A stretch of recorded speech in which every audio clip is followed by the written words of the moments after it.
My name is Maya. I am 19 years old. My friends think I am strong. They think I am reliable. They think I have my life perfect. They are wrong. I am a liar. I am a secret keeper. And I am the parent of my own mother. My father left 5 years ago. He didn't just leave my mom. He left me. He packed a bag, said, "I can't do this anymore," and walked out. He was talking about my mom. She is not well. She does not have a cold. She does not have a broken leg. Her sickness is in her mind. It is a shadow, a heavy, gray fog that fills our house. Some days, the fog is light. She will smile. She will come out of her room. We will watch a movie. She will look at me and say, "You are a good daughter, Maya." On those days, I can breathe. But most days, the fog is thick. On those days, she does not leave her bed. The curtains stay closed. The house is silent. And I am in charge. I am 19, but I feel like I am 50. I pay the bills. I buy the groceries. I make her tea. I check her pills. I listen to the silence. After my father left, the fog, it took over. My mom, she just disappeared. The woman who taught me to ride a bike, the woman who baked cookies, she is gone. Now, there is only the woman in the dark room. And me. I try to be a normal 19-year-old. I go to college. I have friends, Sarah and Jess. They are good friends, but they do not know my secret. They call me, "Maya, let's go to the movies." I look at my mom's closed door. "I can't," I whisper. "I have to study." "You always study, Maya," they say. They sound annoyed.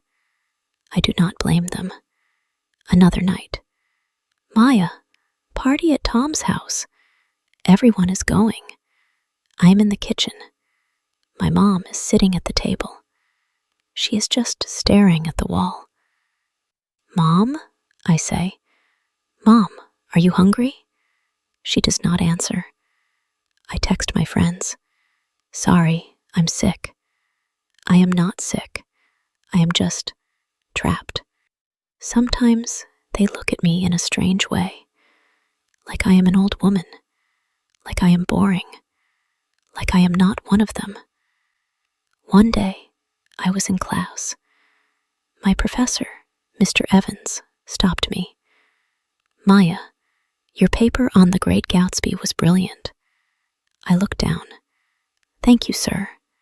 Have you thought about the advanced writing program? The scholarship?" My heart stopped. The scholarship. It was my dream. A chance to go to a university, far away. A chance to escape. "The deadline is Friday, Maya," he said. "You just need to submit a personal essay." "A personal essay?" "Yes. Write about what matters to you." He smiled. "You are very talented. Don't waste it." I walked home. I felt hope, a small, tiny bird in my chest. Maybe I could have a life. I went to my room. I took out my laptop. Personal essay. What matters to me? I looked at my wall. There was a photo of me and my mom from before. We were on a beach. We were laughing. Her eyes were bright. I started to write. I wrote about the fog. I wrote about the silence. I wrote about feeling 19 and 50 at the same time. I wrote the truth. I wrote for hours. That night, I could not sleep. I felt guilty. How could I think of leaving her? She has no one, only me. But then I felt angry. How could she do this to me? How could he just leave? I cried in my bed. I felt alone. Nobody knew me. Not my friends. Not my professors. Not even my own mother. In the morning, something changed. The house was quiet. Too quiet. I went to my mom's room. Mom? The door was locked. Mom, are you okay? Please open the door. Silence. Mom! I felt a cold fear. I ran to the kitchen. I got the screwdriver. I broke the lock. The room was dark. She was on the floor. The bottle of pills. It was empty. No. No. I called the ambulance. I held her hand. It was so cold. Please, Mom, I cried. Don't leave me. Don't leave me alone. I sat in the hospital waiting room. The lights were too bright. It smelled like bleach and fear. A doctor came out. She will be okay, he said. You got here just in time, young lady. He looked at me. You are her daughter? I nodded. She is very lucky to have you. I did not feel lucky. I felt empty. I sat there for hours. My phone buzzed. It was Jess. Maya, where are you? We missed you in class. I looked at the message. I turned my phone off. I looked at the clock. It was 4 p.m. on Friday. The scholarship, the essay, the deadline was 5 p.m.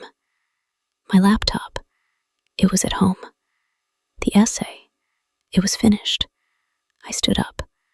I looked at my mom's hospital room door. I looked at the exit sign. I wanted to run. I wanted to leave her there. I wanted to save myself.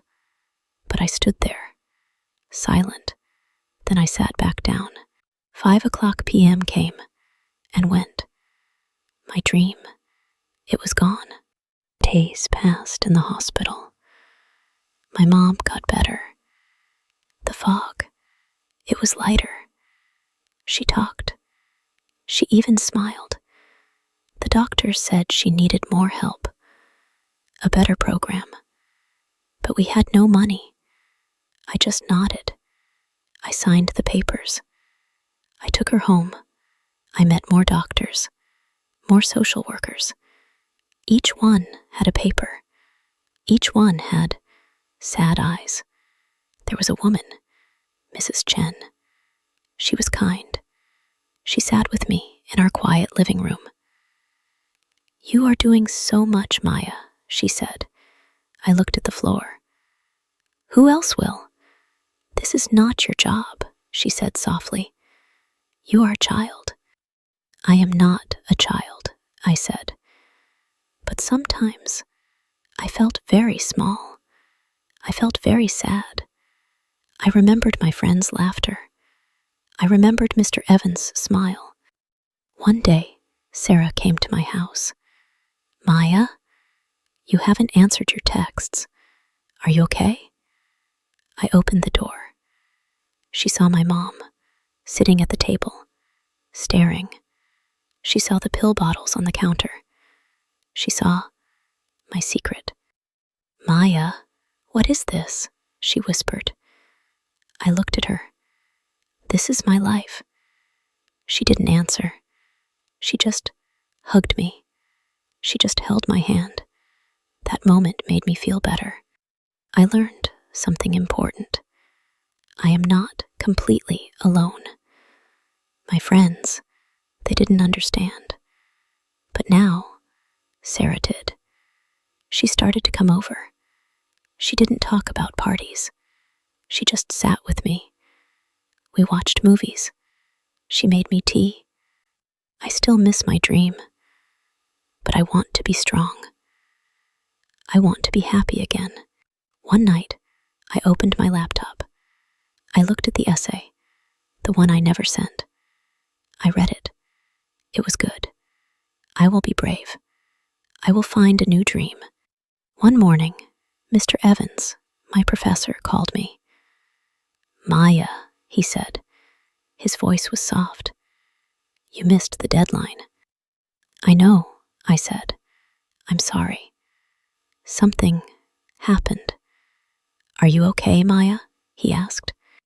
I took a breath, and I told him. I told him about my mom, the fog, the hospital. I told him the truth. He was quiet. Maya, he said, you are very brave. I am not brave, I said. I am just stuck. No, he said, you are strong, and you are a good writer. It doesn't matter now. It always matters, he said. Later that day, he sent me an email. It was a link to a different program, a local one, for young writers. The deadline was next week. Try again, Maya, he wrote. I picked up my pen, and I wrote, Dear Mom, I miss you, the real you. I wish you were here. Dad left us. He hurt you. I was scared. But now, I am still here. There's a friend here named Sarah. She's kind. She understands me. Sometimes I feel sad. Sometimes I feel strong. I remember your voice. You said, Maya, never be afraid to be smart. I am trying to be smart. No one believed I was hurting, but I'm still standing. Mom, I want to make you proud, but I need to make myself proud too. I will be brave. I will be kind. I will be okay. Love your daughter, Maya. I closed my notebook. That night, I slept with a small smile. I felt my own heart beating for me.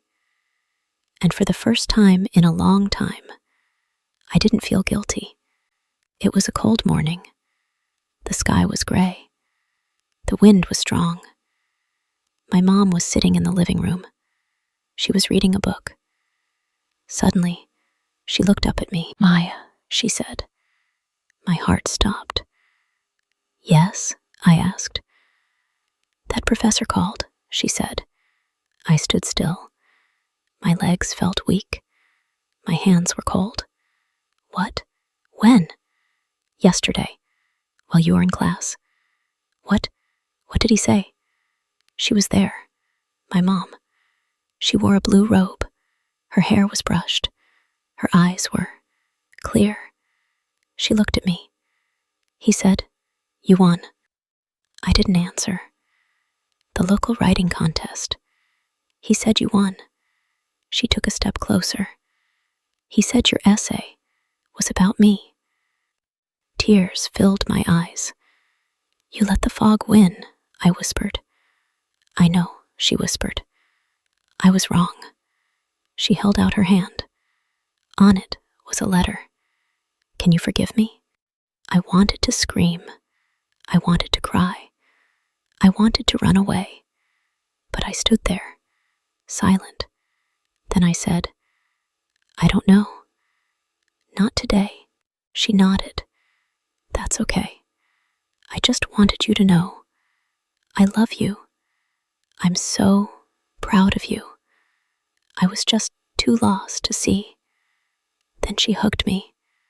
I didn't cry. I didn't smile.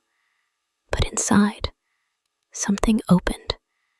Not a door, not a window, just a small space for healing. Spring came. The trees turned green. Flowers grew in our small garden. I walked outside every morning. The sun felt warm on my face. I closed my eyes and smiled. I was still at home. My mom, she still had foggy days, but something inside me had changed.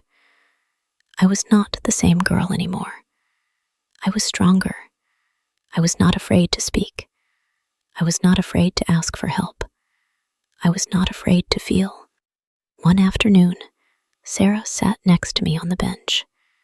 She said, You look happy today. I am, I said. Why? Because I know who I am now. I opened my red notebook and showed her a new page. She read it slowly. Dear me, you are not invisible. You are not weak. You are not the girl nobody saw. You are a writer. You are a daughter. You are loved. And you are enough. Love, Maya. Sarah smiled and hugged me. That's beautiful. I looked up at the sky. A bird flew high above us. Maybe one day I will leave this place. Maybe I will go to a big university, a real one. But now I have something more important. I have myself. I have my voice. And I will never be silent again. The end. But my story is not really over. It is just beginning. Thank you for watching. If you enjoyed this story, please give it a thumbs up and share it with your friends. Don't forget to subscribe to our channel for more English stories and lessons. Hit the bell icon to get notified when we post new videos.